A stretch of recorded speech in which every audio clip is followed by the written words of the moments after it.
Care World, the channel that cares.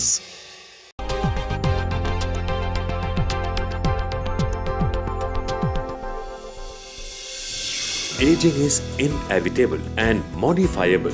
इसी चाहत को ध्यान में रखते हुए इंडो मेडिकॉन ने 5th anti aging medicine and research conference का 3 दिवसीय आयोजन हॉलिडे इन मुंबई में किया। इस आयोजन का उद्देश्य था the aging youth of today. The anti aging medicine is most people think, लोगों को लगता है कि एंटी एजिंग में जब हम बात करते हैं तो लोगों को अमरत्व की तरह ले जा रहे हैं कि जिससे कि उनको ज़िंदगी में कभी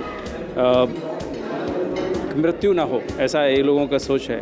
लेकिन असल में जो एंटी एजिंग मेडिसिन का मतलब है कि जो भी अगर कोई बीमार है, अगर उसकी क्वालिटी ऑफ लाइफ को इम्प्रूव करके हम उन्हें ज़्यादा दिनों तक एक अच्छी ज़िंदगी दे सकें, इसका मतलब सिर्फ ये नहीं है कि लोगों की उम्र बढ़ानी है, उम्र बढ़ाने के साथ में उसकी क्वालिटी को भी इम्प्रूव करना है।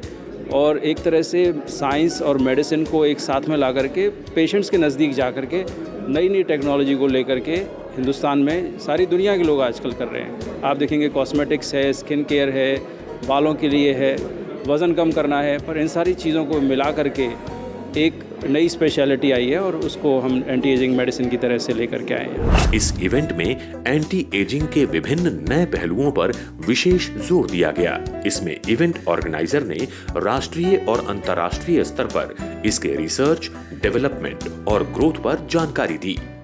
As an organizer, I feel to just convince doctors and try to pursue them to come to our conference. As when I tell some doctor that we are doing an anti-aging conference, they are amazed that what anti-aging is and what is your agenda. So I have to detail them everything from what it is and how we are growing. So everything we have to detail them. This is the main obstacle which I come through. Main motto of this event is to spread the idea of anti-aging to the general public and to the general doctors, because there is no field of anti-aging of medicine, it is more of an approach. 3 दिन चले इस आयोजन में विभिन्न विषयों पर चर्चा हुई। ये विषय थे hormones and anti ageing practice, obesity and metabolic syndrome, skin and aesthetics. Morbid obesity के जो पेशेंट्स होते हैं, ये मल्टी फैक्टोरियल प्रॉब्लम्स होता है, जैसे उनके दिमाग में,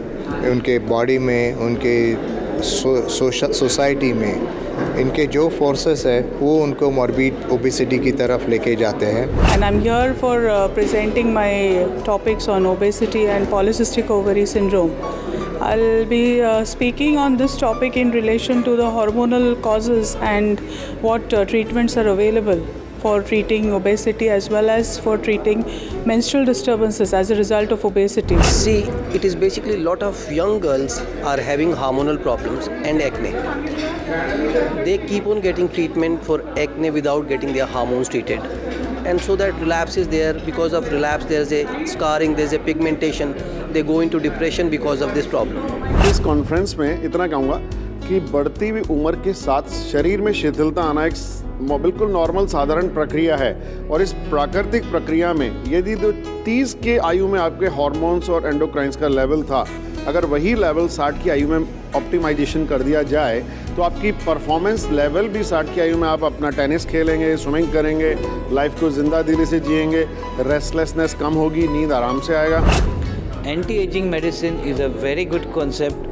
It is not only anti-aging to look, but it is to live longer, to live healthier, and to look better, to feel better, improve quality of life and health. Conference में कई राष्ट्रीय और अंतर्राष्ट्रीय स्तर पर डेलीगेट्स ने हिस्सा लिया। सभी डेलीगेट्स ने एंटी एजिंग के बदलते स्वरूप, रिसर्च और डेवलपमेंट की सराहना की। On behalf of the Maharashtra Medical Council, I came here as a observer, just to give credit points to the participants, both as a delegate as well as speaker.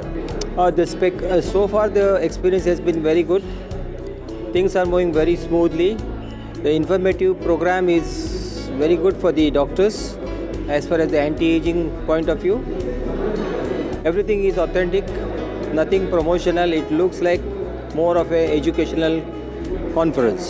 The anti-aging practice and spreading this knowledge, which is a new phenomenon, which I think India is doing a very good job. You know, it's a leading country in this, beside the United States.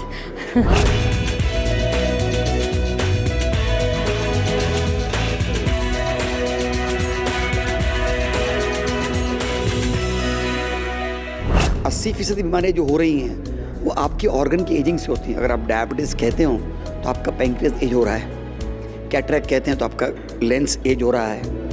तो ageing से ही ताल्लुक़ है सबका। तो अगर हम उसको नहीं रोक सकते हैं तो डिजीज़ को मॉडिफाई करते हैं, तो जो इलाज कर रहा है शख्स उसको इलाज करने में हेल्प मिलता है। So far, this is the second time I'm attending Indomedicon. Every time I'm learning new things. So I find it very useful. As a community of doctors, how we can support each other to understand the disease process of aging, which is increasing, the longevity is increasing. So we are coming up with new problems of old age people and how we can handle it. Event में मौजूद भारतीय doctors इसके research और recent growth की नई जानकारियों से काफी खुश थे। उन्होंने इसे आज की जीवन शैली में महत्वपूर्ण मेडिकल जरूरत बताया। Anti-aging medicine is something which is going to come up in a very big way, and that is what our patients need.